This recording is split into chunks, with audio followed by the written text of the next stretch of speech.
Salut à tous. Alors, je vais pas vous tirer un bilan exact de l'année 2019 en ce qui concerne le jardin, mais tout ce qu'on peut dire déjà, c'est que c'est une année qui restera pas dans les annales, surtout au point de vue de la tomate.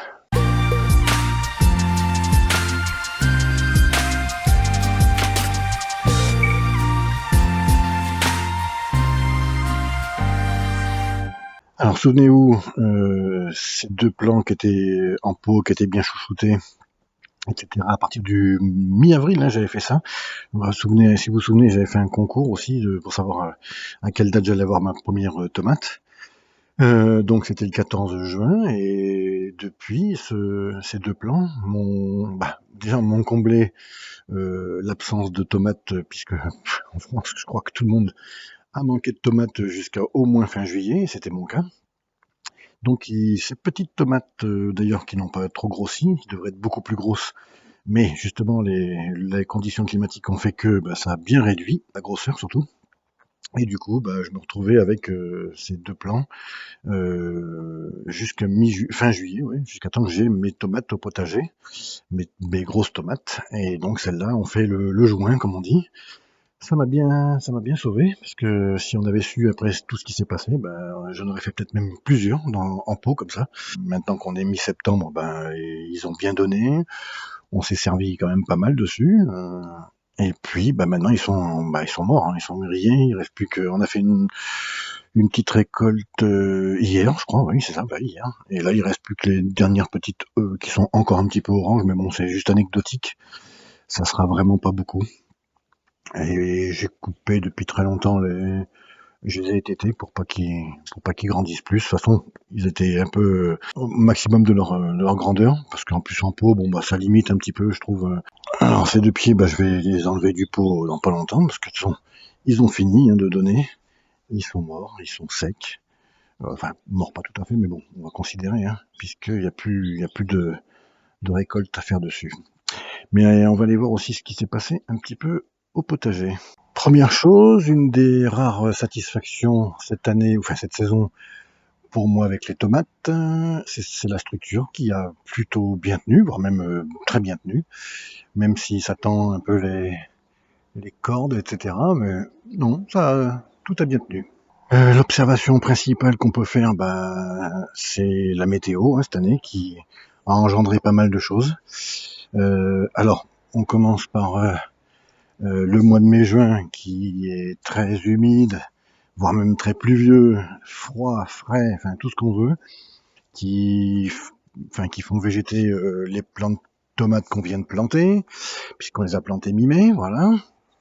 Je suis pas le seul, hein, tout le monde en France a subi ça.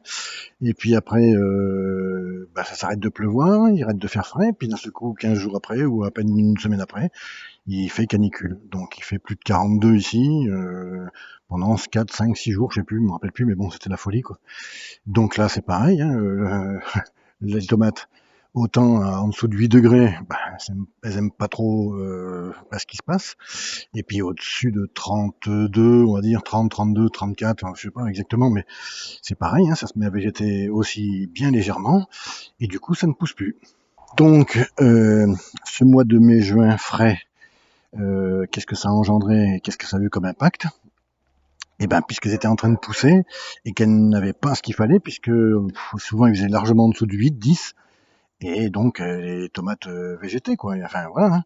Donc moi je me suis retrouvé, alors attention, je parle pas toujours pour moi, hein, dans mon cas, je me suis retrouvé avec des pieds super fins, frêles, très frêles, en majeure partie. Il y a des pieds, ils sont plus gros, mais je parle, on va dire, en moyenne, les pieds se sont retrouvés très fins, très frêles, et donc plutôt fragiles, je trouve.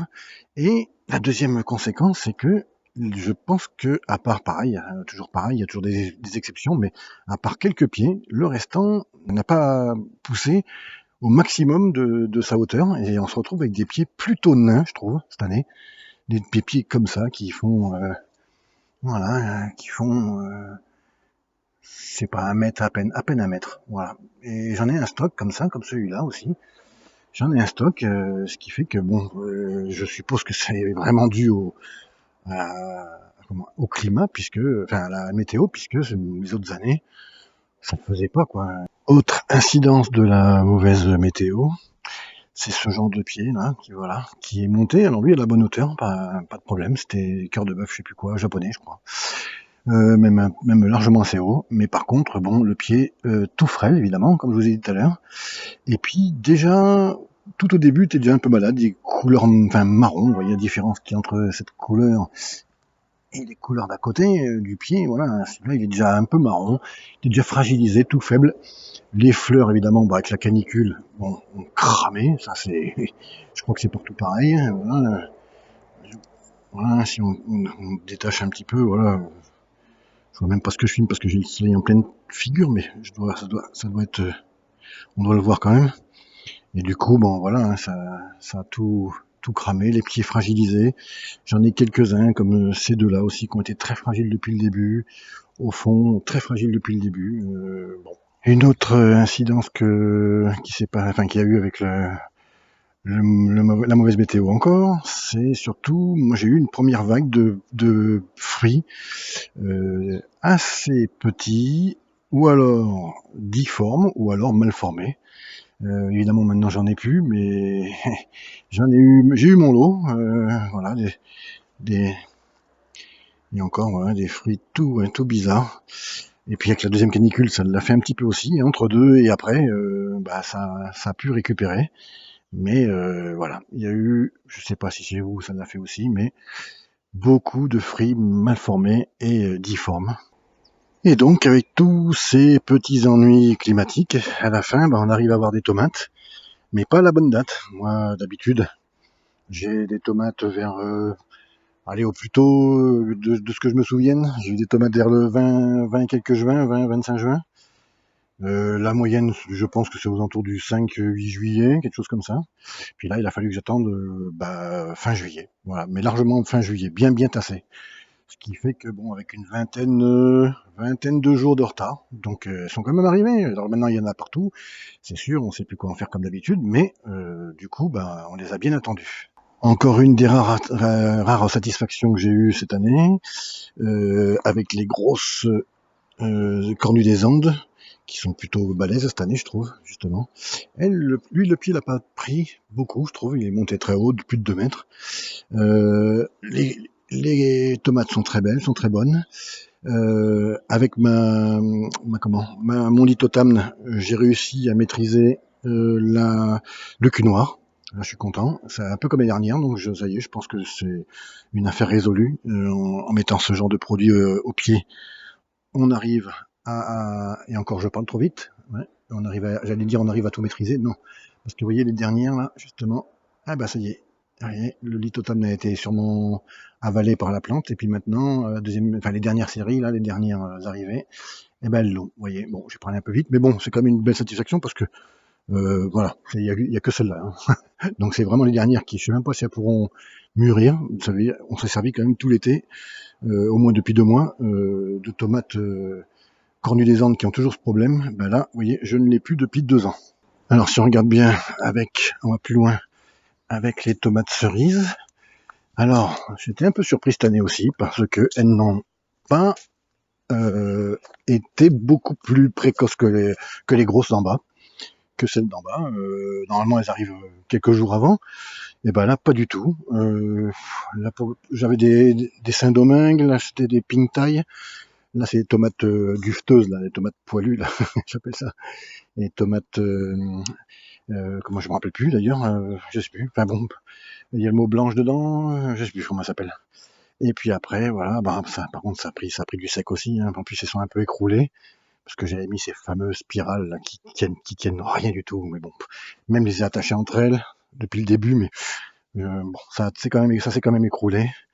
Il reste les jolis Fahrenheit Blue. Il me reste les Golden Koningin jaunes, là, un très bon rapport, très bonne tomate, cocktail, mais très belle et très bonne.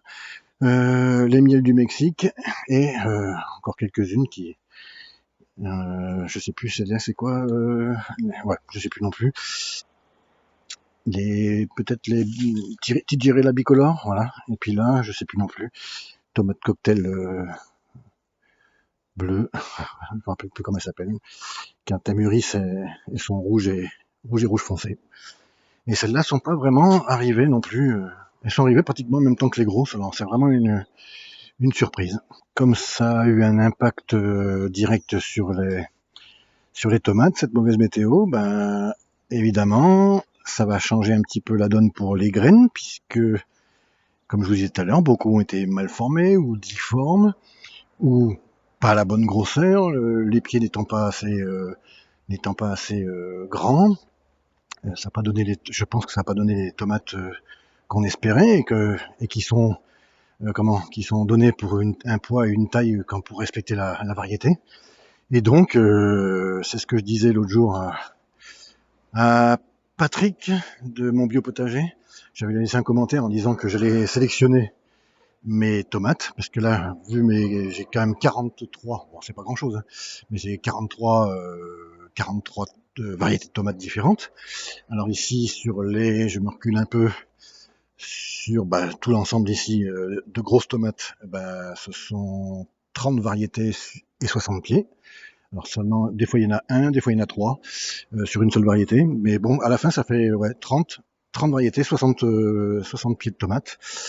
Et là-bas, pour les tomates cerises, un pied par variété, et je dois en avoir 13, voilà, si mes souvenirs sont bons. Ce qui fait 43 variétés, et je pense, et je reviens à ce que je disais avec Patrick, d'ailleurs je m'étais fait un petit peu allumer dans le commentaire, bon je dirais pas les noms, on s'en fout, parce que j'avais dit que j'allais sélectionner les tomates et que j'allais donner les graines des tomates qui n'ont pas résisté. Alors je me suis fait allumer parce que les gens me disent ah donc parce qu'elles résistent pas, tu vas quand même fournir les graines de tomates. Non, bien sûr que non, faut pas me prendre pour un chauffe-eau, ni pour un débutant. Je sais comment on fait des graines de tomates, et donc je parlais donc des tomates de 2018, évidemment. Celles de 2019, quand j'ai vu qu'elles étaient ni à la bonne forme, ni à la bonne taille, ni au bon poids. Évidemment, j'ai pas ramassé les graines. Ça, faut pas être bête non plus. Mais bon, peu importe. Et du coup, quand on voit un pied qui donne bien comme ça, moi j'ai fait une notation sur un papier en disant celle-là, voilà, par exemple ici, on a un pied qui est resté tout petit. Il fait 60 cm de haut, il a donné 4 tomates et demie. Enfin bon, voilà quoi. Alors bon, ça, ce genre de pied, ben voilà, ça, j'ai éliminé je l'ai noté, et donc il sera éliminé de toutes mes variétés de tomates, ce qui fait que j'en aurais déjà plus que 42 à cause de celui-là et plein d'autres. Et du coup, en notant tout et en resélectionnant, par rapport à la grosseur, machin, truc bidule, tout ça, et je pense que j'ai au moins grillé un tiers de ma liste, voilà, au moins. Mais justement, cette année, vu qu'il a fait mauvais, on a pu voir celles qui ne résistaient pas ou celles qui résistaient moins. Ça ne veut pas dire que celles qui n'ont pas résisté sont nazes ou sont mauvaises, c'est pas ça. C'est que si les années qui suivent ressemblent à celles qu'on vient de passer, je préfère les éliminer puisque je sais qu'elles vont me donner des tomates qui sont pas conformes et qui sont pas belles ou qui sont pas bonnes. Enfin, pas bonnes si, mais à la limite, mais voilà. Donc c'était juste ça le principe, hein. Maintenant, ça veut pas dire que, par exemple, à Bourges, à Lyon ou à Rennes, ce genre de tomates, pour les années à venir, seront, comme dans mon jardin, pas belles et qu'elles se développent pas comme il faut. Sûrement que ça marchera très bien, mais moi, je pense que dans mon jardin, justement, je vais garder que celles qui ont bien résisté. Voilà. Alors, je vais vous faire un petit tour de tout ça, parce que entre les hâtives, les tardives, les semi-tardives, mi-saison, début de saison, fin de saison, on arrive à avoir des différences. Voilà, à mi-septembre, bon, évidemment, tout est au max, hein, voilà, vu qu'on a tout ce temps de retard. Maintenant, on peut continuer à récolter tranquillement tout ce qui reste. Tiens, je m'accroche. Voilà. Alors évidemment, hein, et puis plus ou moins en fin de vie aussi, hein, puisque ça y est, hein, mi-septembre, vu la misère qu'on a pris, elles sont pas toujours toutes bien en forme. D'ailleurs, il y en a même qui sont carrément vertes, mais vraiment vertes. Voilà. Alors il y en a encore des belles, hein, évidemment, ça c'est l'avantage. On en aura un pied comme les cœurs de bœuf blanc, hein. Oui, je vais pas les garder pour l'année prochaine. Le pied, il a subi énorme et il s'en est vraiment jamais remis. Voilà, après, les tomates vertes, les evergreen, qui restent vertes, faut bien se méfier quand on, ne pas les laisser pourrir sur pied, parce que elles ont cette couleur verte qui reste jusqu'à la fin. Voilà. Alors donc, il y en a, voilà, on en a quelques-unes. Bon, ça c'est quand on arrose, crac, ça craque bien. Elles boivent d'un coup, on dirait qu'elles ont super soif. Alors là, si c'était l'arrosage, hein, c'était tous les 10 jours, 2 litres au pied. Voilà, 2 litres, 2 litres et demi. Donc c'est tout ce qu'elles ont eu. Hein. Enfin, c'est beaucoup, à la limite pour certains, puisqu'il y en a qui n'arrosent pas. Mais moi, c'était ma limite, c'était ça. 2 litres et demi tous les 10 jours. Ouais, 2 litres et demi, on va dire. Parce que l'arrosoir de 10 litres, c'était pour 4 pieds. Voilà. Donc on va aller à la maison voir comment je m'en sors avec mes graines. Sur cette feuille, j'ai reproduit le dessin de mon jardin. Donc on voit les bacs avec 12 plants de tomates, les allées, voilà, comme ça. Et bon, mes 5 bacs qui contiennent 12 pieds de tomates chacun, ce qui fait 60. Et je me suis permis, une fois qu'ils étaient tous à peu près adultes, de les noter. Alors c'est une notation en moins, attention. Hein. Alors que par exemple, je sais pas, quand on voit ici PGP, ça c'est pour le pied, c'est-à-dire qu'il est OK par rapport à la taille qu'il devrait faire. Ça c'est la grosseur des tomates, donc c'est OK, voilà. Et la production, c'est OK, donc voilà. C'est pas pour ça que je l'ai sélectionné non plus, hein, ça veut dire qu'elle peut partir de mes 43 variétés de tomates, hein, c'est pas un problème. J'ai que celles qui ont des gros points déjà, qui sont sûres de rester, des gros points noirs au feutre, qui sont sûrs de rester parce que tout était bon, la production, le pied, la grosseur de la tomate, la couleur, voilà, tout correspond. Mais voilà comment je note à peu près mes tomates au fur et à mesure de l'été, pour avoir justement, c'est surtout cet été quoi. Vu qu'il fallait que j'en élimine celles qui n'ont pas résisté, ou celles qui ont mal résisté à mon climat à moi et à mon jardin, donc j'ai préféré faire comme ça sur évidemment plusieurs semaines. J'ai renoté certains et là c'est le classement final. Voilà, donc bon c'est pas du grand niveau, hein, je mesure pas au pied à coulisses, etc. Mais bon, je me fais mon idée à moi. Sur le rebord de la fenêtre, mon bar à cocktail. Alors ici, vous avez un Tequila Sunrise, ici un Spritz, et ici un Mojito. Là aussi.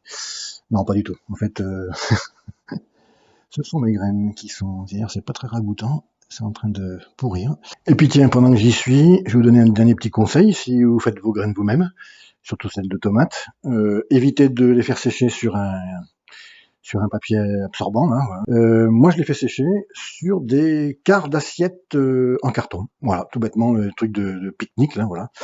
Et ça sèche vraiment bien. Voilà. Après, je passe un couteau, une lame dessous, de cette façon. Voilà. Vous voyez, parce que ça reste des fois un petit peu collé, enfin un petit peu collé entre elles, là, je parle. Vous voyez, ça fait, voilà. Et après, il suffit avec le doigt de les séparer. Voilà pour mon petit conseil. Et ben, sur ce, je pense que pour une fin d'été, ça suffira. Je vous dis, portez-vous bien. À bientôt. Bye bye.